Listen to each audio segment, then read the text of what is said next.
He was in this place called Gokula. This is his childhood.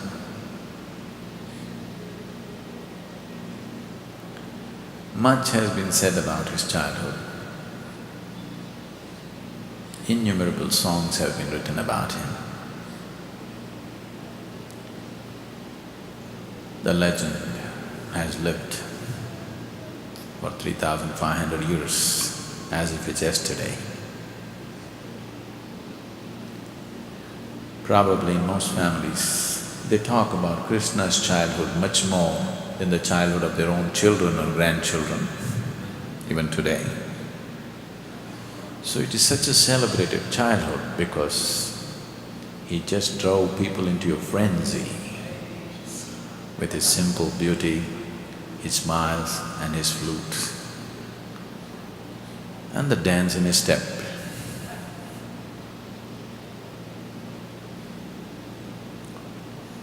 We want you to go through the different phases of his life as he went through it and as people around him went through it. We will just melt into this atmosphere and try to imbibe this and live that way. So especially for those of you who come from outside the country, I want to fill you up on a lot of cultural aspects so that you can grasp it to whatever extent. So all these pots hanging, these calves and cows and the cowherds, this is an essential part of a pastoral culture. In the Indian villages even today, curd and butter is still stored like that in the pots hanging up there to avoid the rodents and children.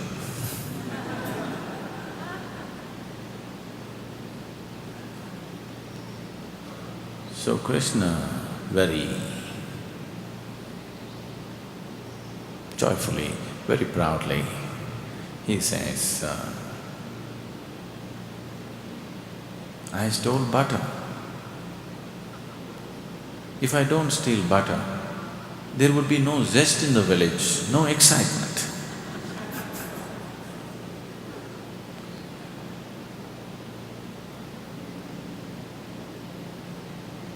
So he and his friends slipped into other people's homes, opened the tiles in the roof and got in. And they would be hung high up there so that the children cannot reach it. So they climbed on each other's shoulders and got it. Or when it was too high and they couldn't get it, they took a stone and hit. So this curd and butter, if it made a small hole, it just poured out and they drank with their open mouths. Or sometimes it cracked and the whole thing crashed down, so they gobbled it from the floor. They shared it among their friends and always there was excess, because there was just a few brave boys who will do this. Others are playing it safe. So they called them monkeys and fed the monkeys. So people, this is all very romantic, but it's like your refrigerator has been raided by your neighbor's kids. That's the reality. So some are angry, some are, heartbroken, but they were not as paranoid as people are today. Today they would get neurosis. Those women were not made that way, they got angry, it's their livelihood, it's so many things. So they complained about Krishna constantly. So when they came home to complain to his mother about what he has done, he very proudly says, I would hide behind the mother and make loving eyes at them, and they would smile.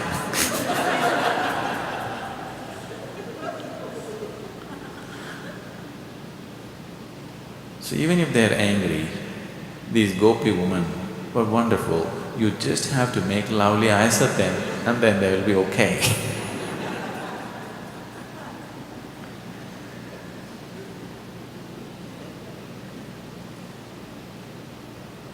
So much culture, song and music and dance has evolved around the simple pranks of Krishna and his friends. Here, all this happened.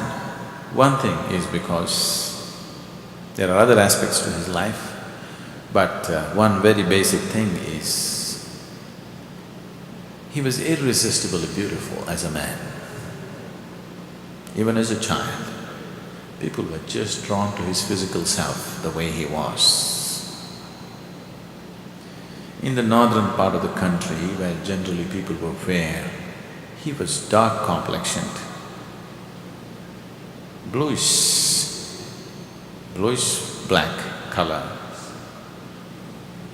But he was so attractive as a child that people were willing to overlook all the quite terrible pranks that he played along the way. Krishna's pranks and his childhood are so celebrated. In celebration of his childhood and his pranks, right now they will make a presentation. It's called Tirtha Vilayattu Pillai. Please.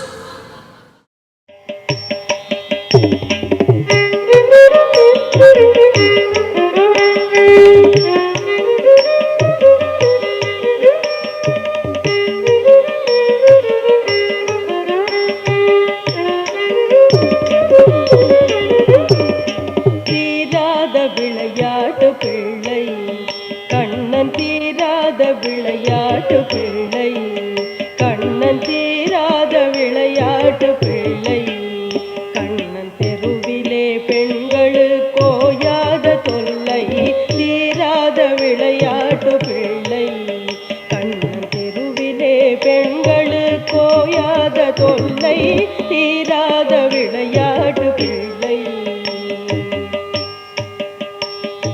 தின்னப்பழம் கொண்டு தருவான் தின்னப்பழம் கொண்டு தருவான் கண்ணன் தின்னப்பழம் கொண்டு தருவான் பாதி தின்கின்ற போதிலே தட்டி பறிப்பான் தின்னப்பழம் கொண்டு தருவான் பாதி தின்கின்ற போதிலே தட்டி பறிப்பான் என்னப்பன்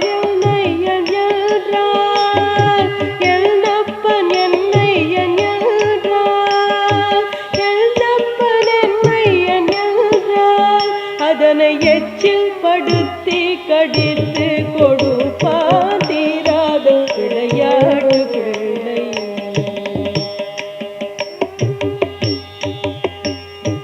அழகுள்ள மலர் கொண்டு வந்தே கண்ணன் அழகுள்ள மலர் கொண்டு வந்தே என்னை அழச் செய்த பின் கண்ணை மூடிக்கொள் குழலிலே சூட்டுவேன் என்பான் குழலிலே சூட்டுவேன் என்பான் என்னை குருடாக்கி மலரினை தோழிக்கு வைப்பான் குருடாக்கி மலரினை தோழிக்கு வைப்பான் தீராத விளையாட்டு பிள்ளை விளையாட்டு பிள்ளை விளையாட்டு பிள்ளை பின்னலை பில் நின்றிழுப்பான் கண்ணன் பின்னலை பில் நின்றிழுப்பான் தலை பின்னே திரும்பும் முன்னே சென்று மறைவான் பின்னலை பில் நின்றிழுப்பான் தலை பின்னே திரும்பும் முன்னே சென்று மறைவான் வண்ண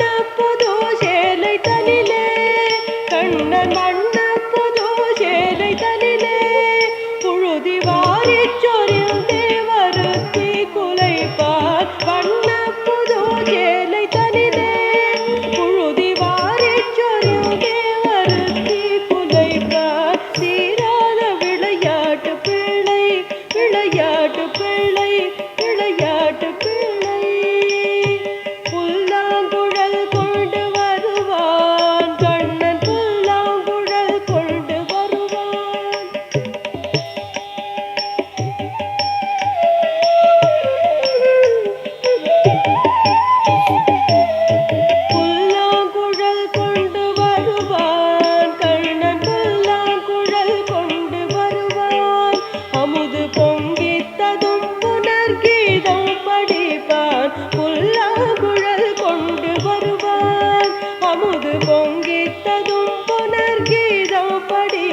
நான் கள்ளால் மயங்குவது போலே, கள்ளால் மயங்குவது போலே அதனை கண்மூடி வாய் திறந்தே கேட்டிருப்போம். தீராத விளையாட்டு பிள்ளை கண்ணன் தெருவிலே பெண்களுக்கோயாத தொல்லை.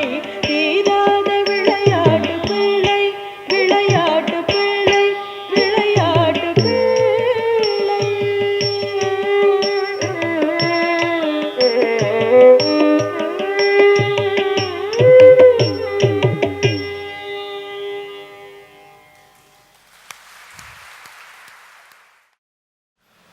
Today it's an unfortunate reality that many people in the world, there are any number of people in the world who never even walked joyfully for 10 minutes by themselves. There are any number of people in the world where not for one moment in their whole life did they sit in front of somebody really loving them. Their whole life goes without a moment of these things happening. For such people, there is no entry into Gokula.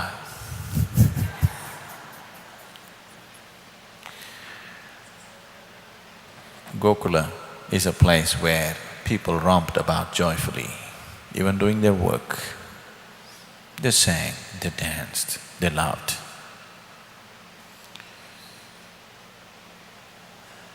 On a certain day, Mr. Panditji died.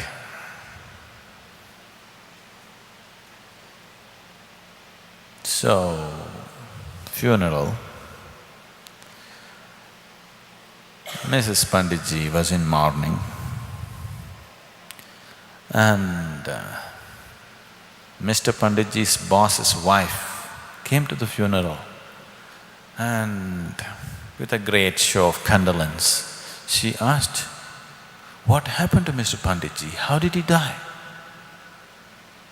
Mrs. Panditji said, "He died of gonorrhea." She said, "What? Gonorrhea?" She just sank into the background. Then her distant uncle came and asked, "What happened? How did he die? I just met him a month ago." She said, "He died of gonorrhea." He also sank back.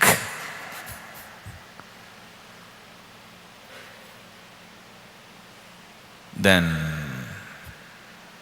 Mr. Panditji's sister came up weeping and asked, "How did my brother die?" "Gonorrhea." She was aghast. She said, "What? I told you, gonorrhea." Then Mrs. Panditji's sister came and shook her and said, "Why are you saying such things? You know he died of diarrhea, not gonorrhea." So Mrs. Panditji said, "I would rather have people thinking that he went as a playboy, not as the shit that he was."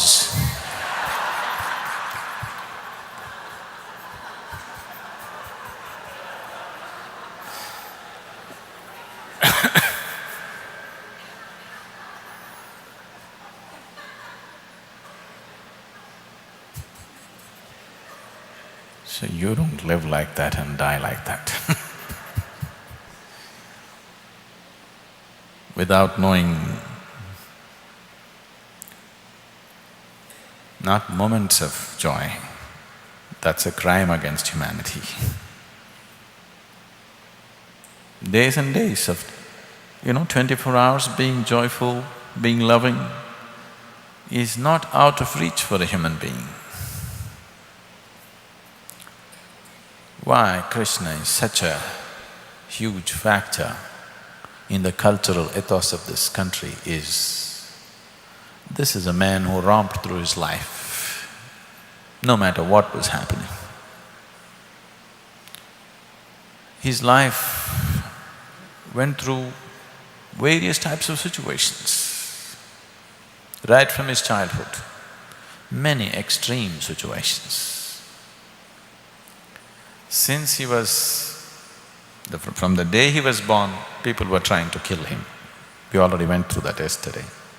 In his childhood, any number of assassins came to execute him, and through various factors and sometimes through his superhuman capabilities, these things were warded off. But the most important factor is he went through it like a dance, joyfully, blissfully, lovingly. Wherever he was, whether he is in a battle or just about to behead his foe, there was a smile on his face.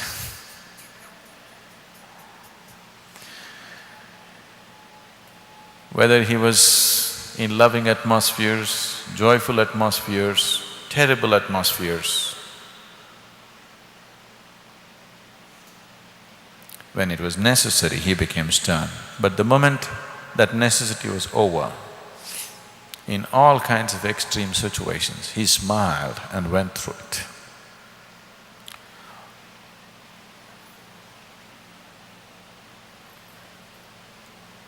Unfortunately, people would like to see this as a divine quality. Smile is a human quality. It's not a divine quality. Human beings who have lost it have transported their joy to heaven. They have exported their joys to heaven. Only there it's possible.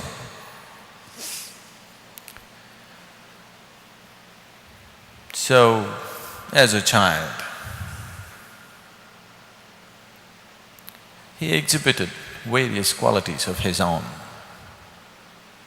When he was just about 3 months old, as an infant,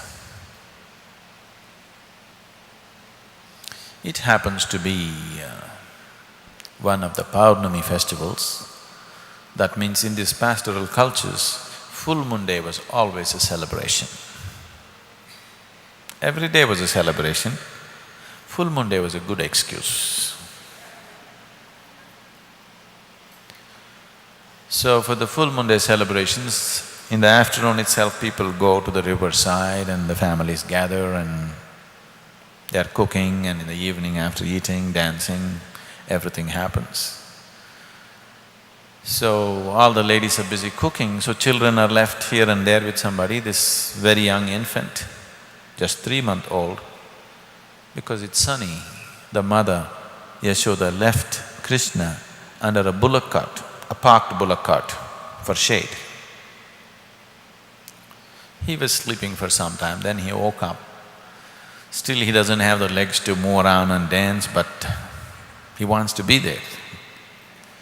He saw nobody was paying attention. He just kicked the wheel of the cart and the whole cart crashed down. That was the first display of his superhuman strength whenever it was necessary. Otherwise, he lived as a normal human being, going through all the strifes and struggles of any human being. But at certain moments, he exhibited certain qualities which were beyond what you can call as human. So everybody was aghast that the cart crashed and they thought the child is crushed, but nothing had happened to the child. And a few little boys who had seen this, they said, he kicked the cart, that's why it fell down. Nobody would believe it, what nonsense. A 3-month-old child, can he kick the cart? So all the adults dismissed that these children are, wild imagination. But he continued to exhibit such qualities again and again. When he got into these butter thieving pranks and that's what they were trying to display a little bit there, the dance. As he got little bigger, 5, 6 years of age, he got more organized. As he got more organized in his efforts, people who were losing their butter got more and more distressed. So lot of complaints started pouring in to his mother, constantly people coming and complaining that your boy, please keep him at home, he's our refrigerator.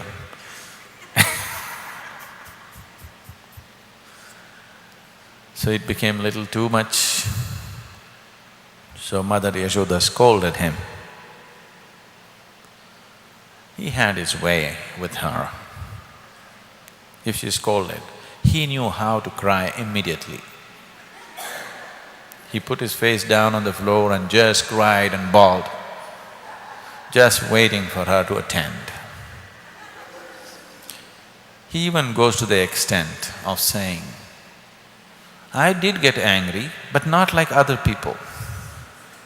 When other people got angry, for example, when my elder brother got angry, he screamed, he stamped his foot, he got he paced up and down. I could see he was wasting a lot of his energy. I did not get angry like that. I just got angry to the extent it was necessary. He says, even my mother used to get angry. When she really got angry, she wasted her energy, knitting her brows, twitching her nose, throwing herself around. But I did not get angry like that. I got angry just only to the extent that it will serve the purpose. So he played all his tricks, but he got a real scolding one day. So he thought these people who are simply constantly coming and complaining, he has to teach them a lesson.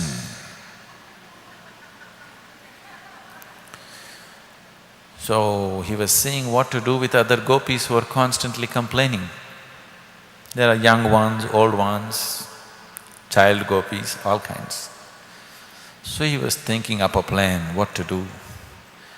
Then in the middle of the afternoon, he was just walking near the river bank and he found all the gopis were having bath in the river. He saw and he thought, okay, this is a good way and this is going to be fun. So he went hiding in the bushes slowly. Then all the gopis had kept their clothes on the river bank and gone into the river. This is the times of the day were fixed when the men can go to river and when the woman can go to river. So women had total freedom in the river, nobody would come there. So he just bundled up all their clothes and climbed up the tree and just quietly sat there. They were playing in the water, having bath, then when it's time to come out, they came out and saw, to their horror, the clothes were missing. They screamed and yelled because they have no clothes now, where to go? Then when they started screaming and howling, he started playing sweet notes on his flute. Then they screamed at him, abused him and said, come down, you fool. He just continued to play his flute, not bothered by what they're saying to him. Then from screaming and scolding, they came down to pleading and begging, please. After much begging, he told them, okay, if you want the clothes, we make a deal. You don't go and complain to my mother again and again. Do you get that? They said, okay, anything, because they're naked. Then he took out the clothes, one by one he threw them down, one at a time. So every time a piece of cloth is thrown down, all of them rush to find out whose it is. So he had a long play with them. One thing is, he's making a deal and fixing them. Another thing is, he's curious about their bodies. He's just 7. Then when everybody got their clothes, he got down and playing his flute, he walked away. So among themselves the woman said, "Oh, what a terrible boy, what a sweet boy. Oh, aren't we glad that he's only 7, not 17? So he wondered, what difference would it make? 7 or 17, what difference does it make? Why are they talking like this? He went home and by then the news has reached the mother. Then when he knew that somebody has come and told the mother, he couldn't believe why these women are so talkative. Even when it is going to bring shame to them, they still can't keep their mouth shut. They have to go and talk. And how ungrateful they are. Because if it is not for me today, they would have had to walk naked through the town in broad daylight. I gave them the clothes. How ungrateful they are.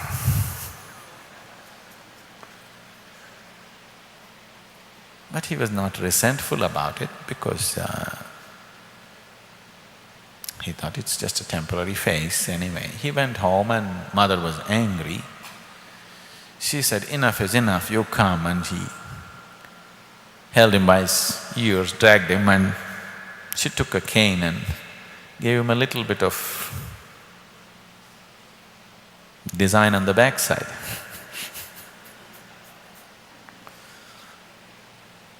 And he couldn't believe why his mother is so angry because normally she gets angry about many things. But if he smiles at her, if he makes… she'll be okay. But today she's not relenting, she's continuously angry. Because the mother has sensed that he has graduated from butter to breasts.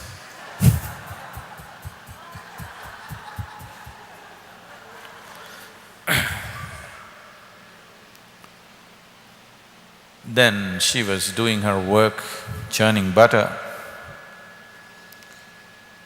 He thought, okay, her anger is over, and tried to go and pull her sari and tried to make peace with her. After all, why are you so angry? I have been so kind to them today. Otherwise they would have had to walk naked in broad daylight. I gave back the clothes. I was good to them. Why so much anger?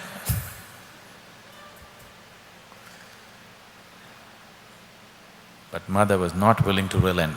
She just looked at him as if she's going to eat him. Then he thought, what's happening? Then his father came and the mother told, "This is what your boy has done." Nanda, his father, laughed uproariously. Then he thought, women have some funny ways about the clothes.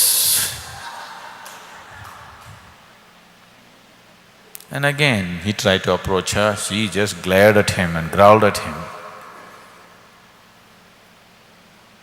Then he thought, she's going too far. After all, what did I do? I was good to this woman and they complained out of their ungratefulness. And why is she going like this? Then the mother got up and went to attend to some other errand in the kitchen. So he just went straight to the butter pot, just not only picked and ate the butter, he broke the pot and took all the butter in his hands and went out and called the monkeys. There was a pounding wood there, a large wooden pounding wood, and he went, sat on it and called the monkeys. 1, 2, 3, 4 monkeys came one by one. So he just gave them butter. They all happily ate, spilling a lot on the floor. He also ate with them. It was a pot full of butter. So he was just being generous. Then the mother came and saw the butter pot was broken, and already she was so angry, and now she knew what he's been doing around the town. So she came and now she's really angry. She caught hold of him. She came with a rope. He was sitting in a pounding wood and she just tied him up to the pounding wood. And she said, "This will teach you a lesson. You're going too far. When will you change?" So she tied him up to a wooden pounding wood.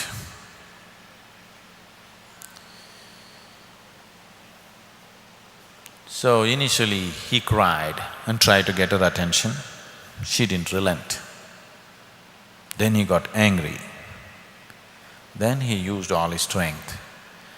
This was normally not possible for a child of his age, but he just dragged the pounding wood, a very heavy pounding wood, and dragged it on outside. He looked out, nobody was there. Everybody's gone out for their work. Normally, when certain gopis made too many complaints to his mother, what he would do is, he and his friends would identify that particular woman who's making too many complaints, go to her house when they are not there and let out their calves and open the gates and chase them out, so that they'll have a hard time finding these calves in the evening. They have to run all over the town to catch these calves. So he was tied to this wooden mortar and he pulled it and he went on. A little child of 7 years of age, dragging a huge pounding wood, he made his way out. It's the middle of the afternoon. All the village folk are busy with their work, nobody to see him, so he just dragged on and went towards the forest. Because all the cowherds, his friends and the elders, everybody will be there in the forest. And above all, he wanted to teach his mother a lesson. She's being unreasonably angry. He was good to those women, but she's being unnecessarily, unreasonably angry. So he wants to teach her a lesson too. So he dragged this on and went. Then, as he was going towards the river and the forest, there were 2 trees. So he passed between the trees, but the pounding wood wouldn't pass, it got stuck. So he pulled it with such strength that these 2 trees just crashed, got uprooted and crashed. After this, he was all bruised with the rope and he was tired. He just sat there. He waited. His mother didn't come. It looks like she was still angry or she had not noticed. So he started crying. Then he heard 2 voices, female voices, and he didn't want to be caught with tears in his eyes. He wanted to make it look like it was all fine with him. It's his mother who's in trouble, not him. So he just, you know,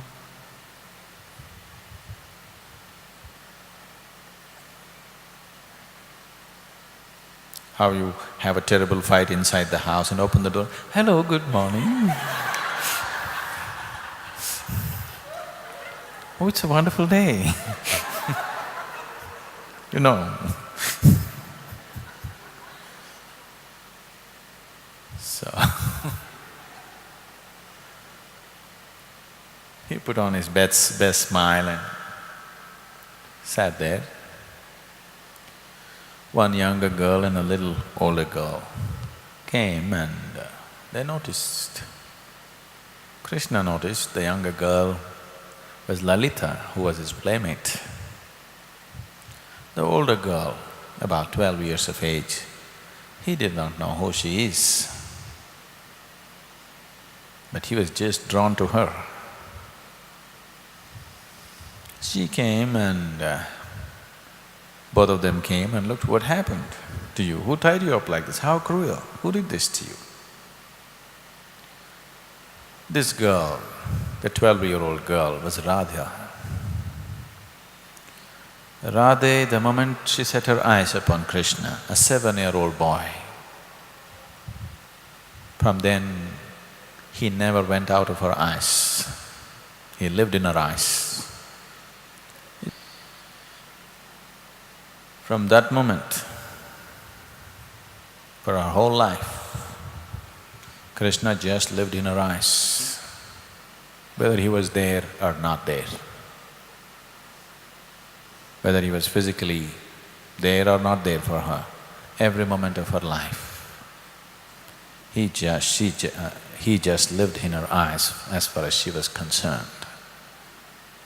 So much so that after this many years, we still cannot think of them as two separate people.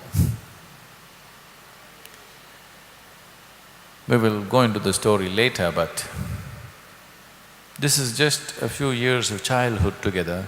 After 16, after Krishna was 16, he never saw Radha again in his whole life. But that 7 to 16, those 9 years that he spent with her, just made her so much a part of the whole thing. He met so many people, he did so many things in his life, he married many times, but Radhe just lived.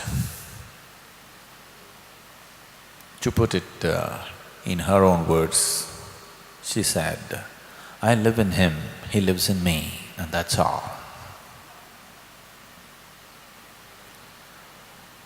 It doesn't matter where he is, with whom he is only with me. He cannot be anywhere else. So just that one moment, from that moment when she saw this little boy of 7 years, you could never separate the two. 3,000 years later, you still cannot separate the two. Some very puritanical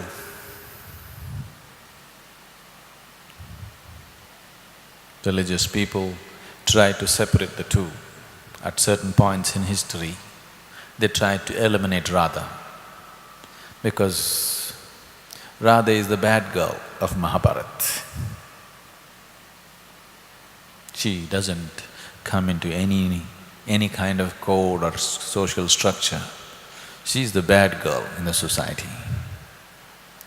So they wanted to take her away and present Krishna in a more divine format. But whatever they did, they could not weed Radhe out of Krishna's life. She tried to untie him from the mortar wood. Krishna said, don't do that, because I want my mother to untie it so that she can work her anger out. If you untie it, she may still remain angry. If she has to come in search of me and untie it, then it'll help her to go beyond her anger. So you don't untie it. So the girls asked, is there anything else we can do for you? So he told Lalita, the 7-year-old girl, go get me some water. He wanted her out of the way.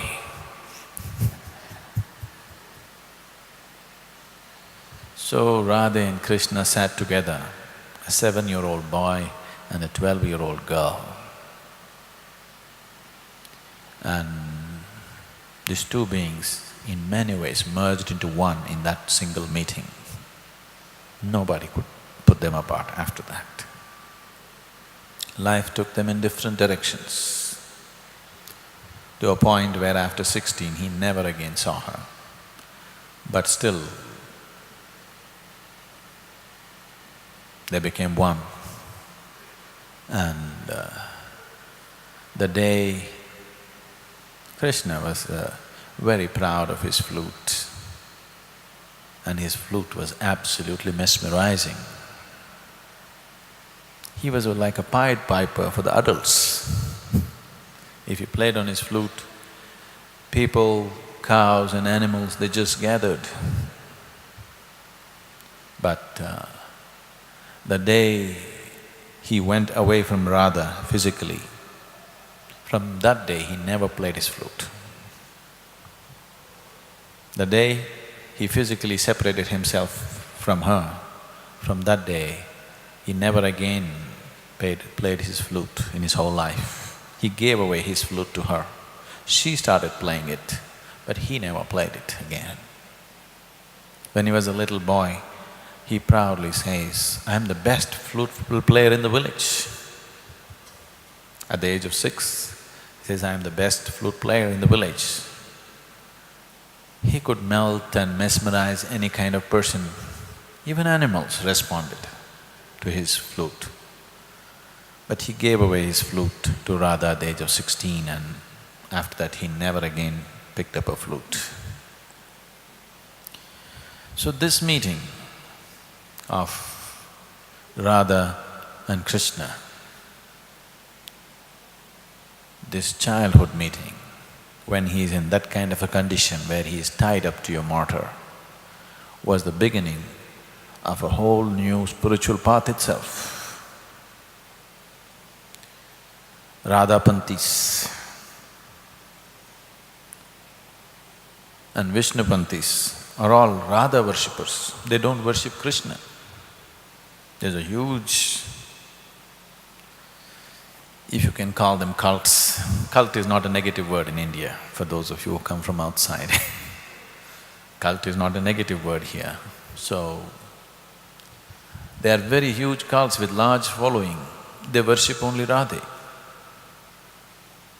If you travel in North India, you will see all Radhe Radhe stickers. No Radhe Krishna, only Radhe Radhe. Because in her love, in her sense of inclusion, she just included him as a part of herself, and they see there is no Krishna without Radhe. It's not the other way around. It is not that there is no Radhe without Krishna. There is no Krishna without love, without Radhe. The word Radhe means… Ra means ras or color or juice of life or love. De means giver. Radhe, the daughter of Vrishnabhanu, was born in the village of Barsana in a simple cowherd family. She lost her mother when she was just 6 years of age. And she was brought up by her maternal grandmother. When her mother was alive, she had made a visit to Gokula, where Krishna was brought up,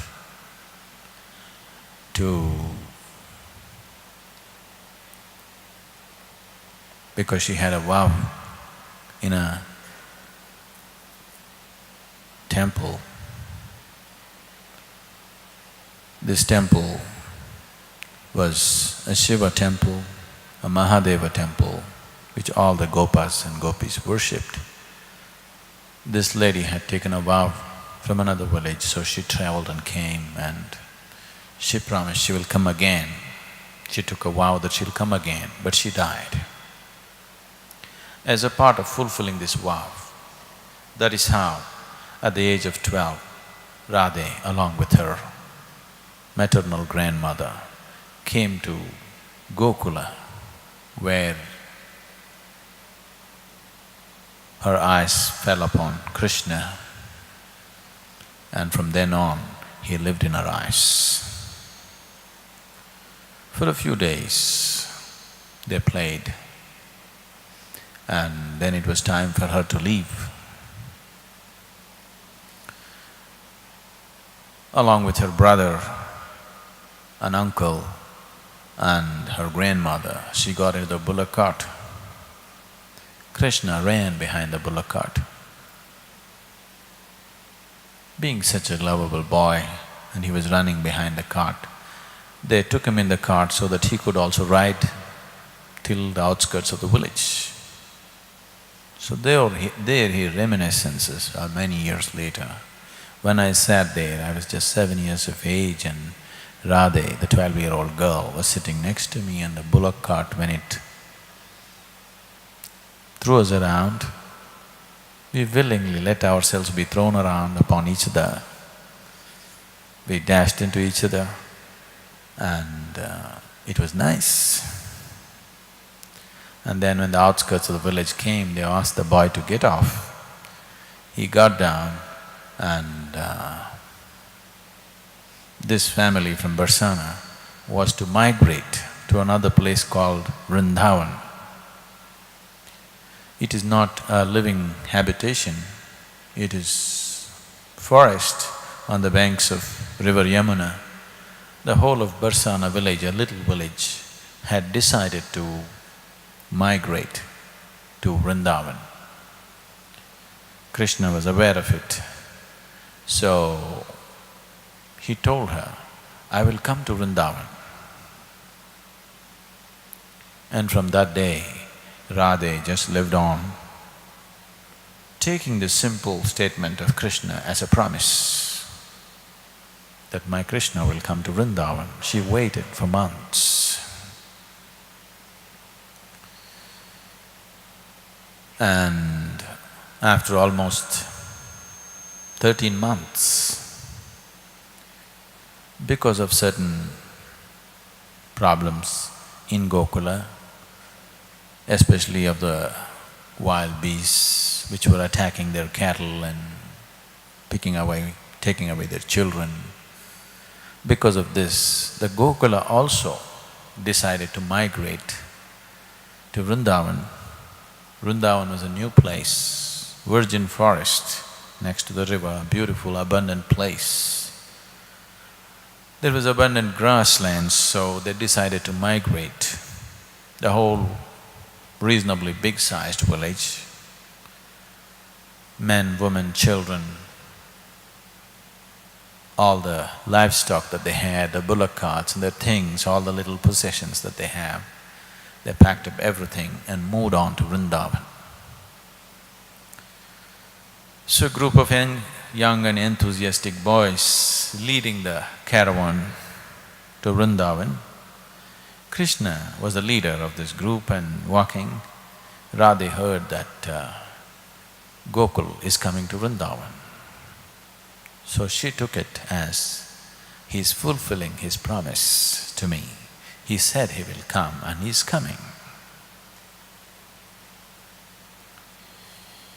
When once a person raises beyond certain limitations of his consciousness, every thought of his becomes the will of God itself.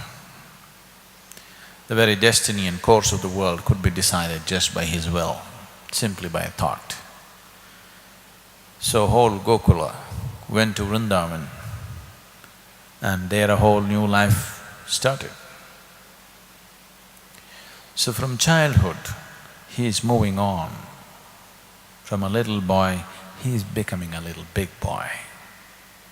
So here there is a presentation now where the gopis played with Krishna as a child. They saw him as their lover. They worshipped him as the ultimate Lord. Various forms of emotion, various forms of relationships. This is not different people. The same people at different times. Sometimes they saw him as a child, sometimes as a lover, sometimes as God himself. Here's a small presentation.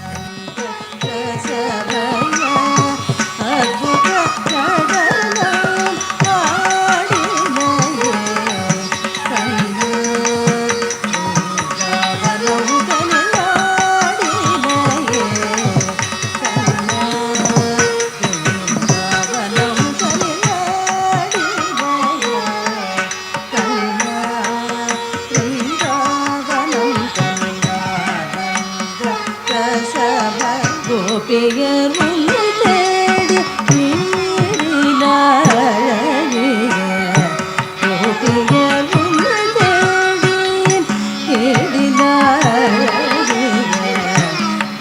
அடியர் உன்னை தேடி நானே வந்தார் நதிக்கரை நிலவொளி